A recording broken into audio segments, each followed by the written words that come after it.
So I've got I emailed this to you as well. It's called the Postgraduate Research Readiness Checklist. And to do a master's, is more difficult than any other qualification that you've previously done. Okay? And so you need to ask yourself certain questions. Do you know what it entails? Do you think you can do this task? And do you think you can do it?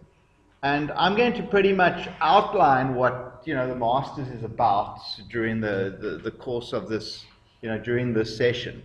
But again, you've got to ask yourself, you're going to spend 2 to 6 years of your life, a lot of money on this research.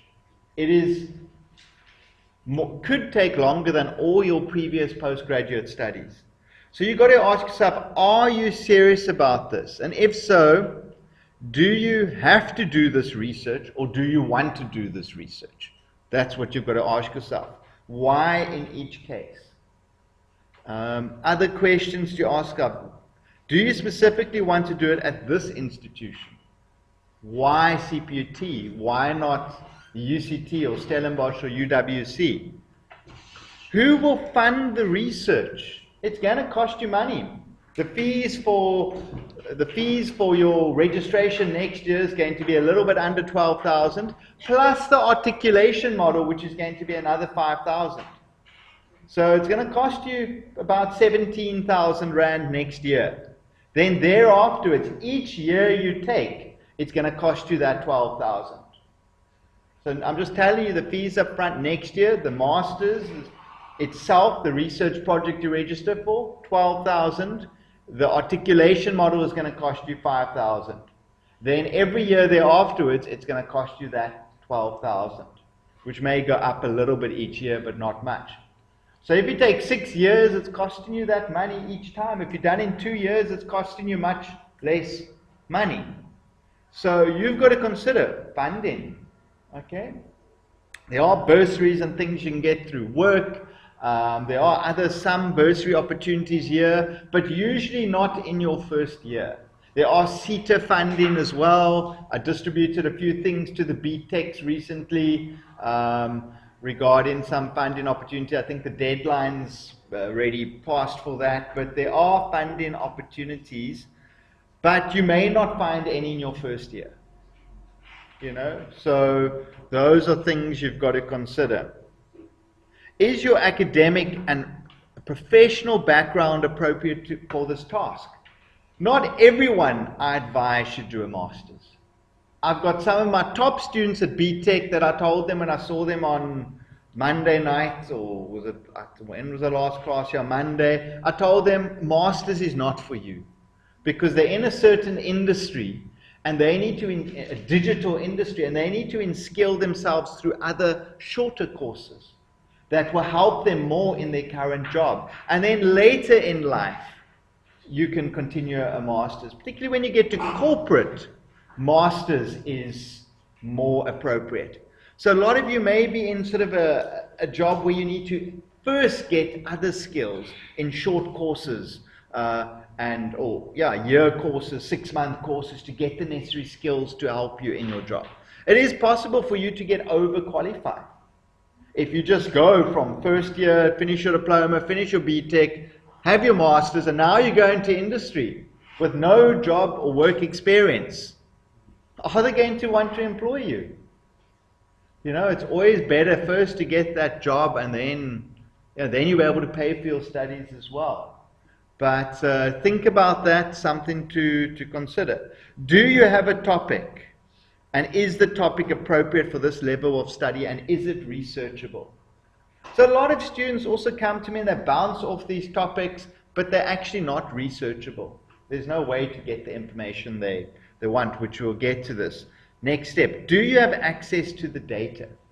So you may want to research certain organizations, but they will not give you permission to do the research. Okay? So that's the next step. Will you get permission to be able to do this research? You've got to always, that's the first thing I look at the topic. Will you be able to gain access to collecting your data? You might have to spend time during your working hours on this research. Is your employee aware of your research plans? Does your employee support the research project? A lot of my BTech students complain and say their jobs, the part-time students, do not support their studies, do not want to give them time off.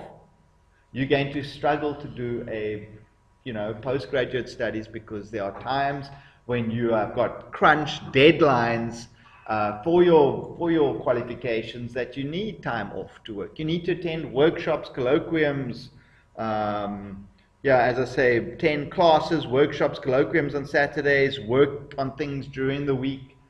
So if you have an employee that does not support you, it's going to make your life more difficult. Then carrying on with the time, will you be able to spend time after hours, at nights, over weekends, during leave, holidays, to do this research? Okay, it's nothing, and this, we'll get to that. You are going to have to sacrifice a lot of personal time, social time, recreational time. Are you willing to do this? Your partner or your family, you'll be spending much less time with them. This thesis that you'll be doing is your second wife or husband. And you're going to be devoting more time to this husband and wife over that 2 to 6 year period than your living wife or husband or family. That is the truth. How did they feel? You need buy-in from your family. Every thesis acknowledgement, you put your acknowledgements where you thank everyone. Every acknowledgement thesis I read is one of the first things is thank you to my wife or family for the support and sacrifice. Every single one. Because this is it's not a small task. Do you understand that you have to complete this research? There's no going halfway or year 1, year 2. You need to finish this project in order to be able to graduate. So you need to collect the data, analyze it, write it up on your own. And this is the biggest difference between your BTech and undergraduate studies and masters. Here you had lecturers that email you every single day saying, where's your work, what's happening? You have classes, you have other students around you to support you and drive you. Here it is you, yourself, and I. 5% will come from your supervisor, workshops, colloquiums. 5%. 95% is you. And this is the biggest problem, is I don't chase after my postgraduate students.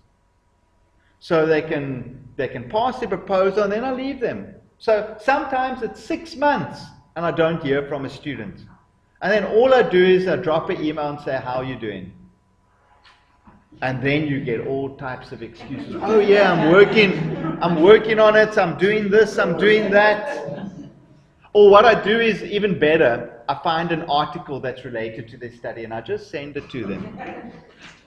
Every 3 months, here's an article related to your study. That's all. And they're like, blah, blah, blah. Because they haven't done anything. And that's why I've got students now, for 3 years, they have not finished their proposal. So now what they're doing is they're eating up so I'm prevented from taking another student, just in case suddenly they decide to do something. And that happened. It happened a while ago. All this dead wood, so to speak, and suddenly everyone submitted me stuff. And now if you've got 13 postgraduate students, you don't know if you're coming or going, if everyone gives you something at once. You see, so that is why if you've got students that are moving all the time, it makes it easier for us. We know where we stand with them. But we have students that disappear for, 6 months at a time and do nothing. They're wasting my time and they're wasting their own time and they're wasting their money. So it's on your own. And I just brought my 2 theses just to show you this is what you're doing. Here's my doctorate thesis. It's, 330 pages of your own work and research. You're welcome to pass this around. This was done by article, so that's different. In other words, I had to publish a lot of articles and then you put it together in your thesis. Much harder. It's better to do a thesis than to try and go that route. And my master thesis was just as long. And, you know, you've got to do this yourself. This was also like nearly 300 pages. Look here, so thesis typically is between 200 to 300 pages at master's level. Okay? You have to do that. So then also, and my B text will attest to what I'm going to say, are you able to accept, learn from, and implement changes based on continuous, critical, and constructive feedback from your supervisors?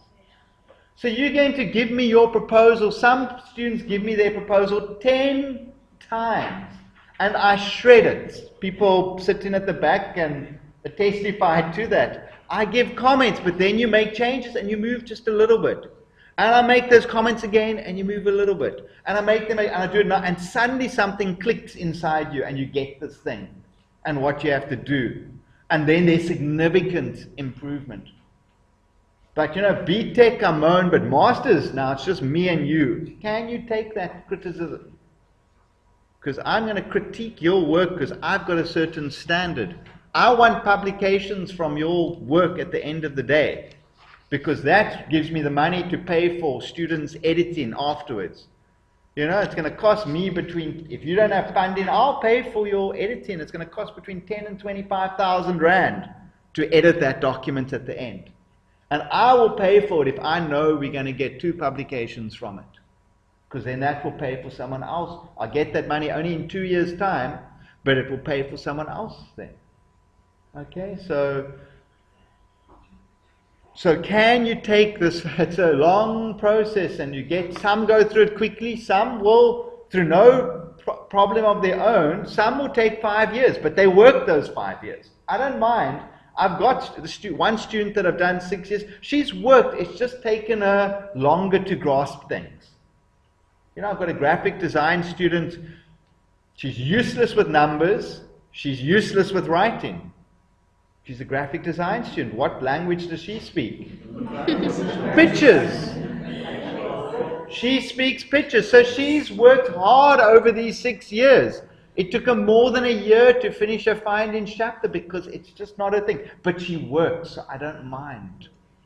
As long as you continually work and you give me stuff regularly to critique, then I'm happy. If it takes you 5, 6 years and you're working and it just takes you longer, that's okay. As long as you're hard working, that's all I want. But I've got students with excellent capabilities and they're just plain lazy. They let life carry on.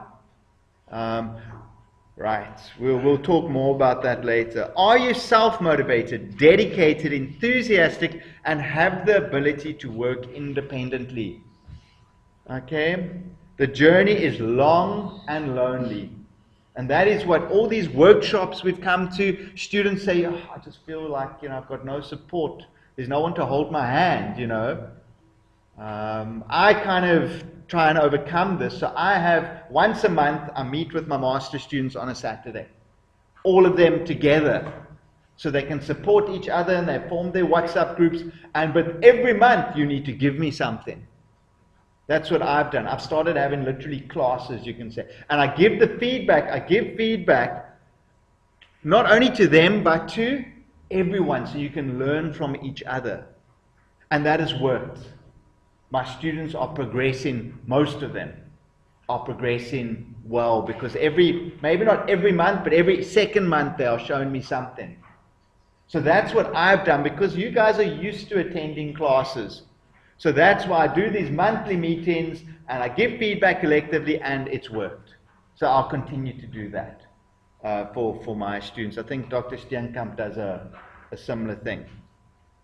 I'm just saying, if the answer is no to any of these questions, you may not be ready for masters now. You need to change some life circumstances first. If the answer is yes, then you should diligently start work on a writing task, which I will speak about later. Okay, so let's just stop the recording here.